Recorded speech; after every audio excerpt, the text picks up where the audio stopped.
Ed Wank and Dave O'Brien with you. The hometown tour rolling on this go-round. We're at Charlie Brown's in Speedway, Indiana. And people are dropping by and getting these coffee mugs that were provided by Feldco. And you grab one, you flip it over, you see if 400 is written on the bottom. You'll win All-State 400 at the Brickyard tickets like these folks just did.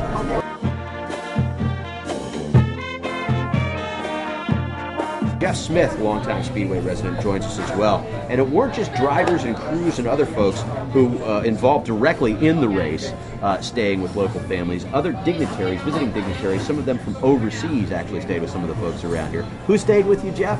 Yes, we had the executive director of Fuji Racing from Japan. He stayed there. My mom and dad had to pick him up at the airport. And he didn't speak a whole lot of English, but it was very interesting. Yeah, and you were scared to death of the guy, weren't you? Yes, I was. His tone and the way he spoke, I guess there's a picture of me crying. I sent you a thank you letter along with some pictures of Fuji Racing back from Tokyo, Japan. We've got a letter here dated June 4th, 1969. He thanked your family, H. Morishita, and actually he was traveling with another guy whose name was Mr. K. Honda. Yes. Any relation? We're not sure. We think it could be.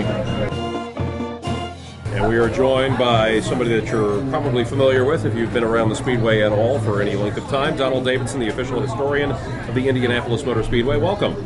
Thank you. Good to see you. Is this a regular stop for you here at Charlie Brown's? Yes, I haven't been here for a little while, but the family, we've been, in fact, this is our third Charlie Brown's, as a matter of fact. Oh, yeah? Yeah. The first one was high school in Crawfordsville.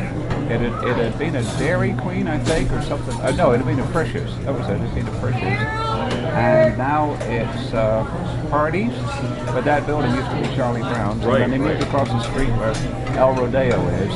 That's the second Charlie Brown's. So this is the third. You know everything about this part of Indianapolis, I swear, Donald. Inside and outside the gates. Now, do you remember every breakfast you had and the date you had it? No, okay. All right, we won't go down that road. What did Tom Sneva eat for breakfast before? No, never mind. I'll put it in the spot like that. We are joined right now by several folks, including Scott Harris, who is with the Speedway and Redevelopment Commission. Scott, welcome to the program. How are you, sir? Good morning. We've got a very bold vision for the town of Speedway. We're focused right now on making lots of changes to Main Street, which will begin in November, December this year. And by the Centennial Race in 2011, it'll be a completely new Main Street. What's it going to look like? Give me some idea if you can. We're just totally recreating it. We're taking it back to some of the history of what this area used to look like in the 1920s and 1930s. We actually, Speedway has a sister city in Japan, Motegi, Japan, and we're joined right now by Ray Lawrence and Connor Tiffany. Ray, you are going to chaperone a bunch of students who are going over to Motegi in the near future, correct? Yes, we're going to go over in September 12th through the 22nd and taking 16 students. What do you hope to learn while you're over there? What are you interested in finding out about Motegi?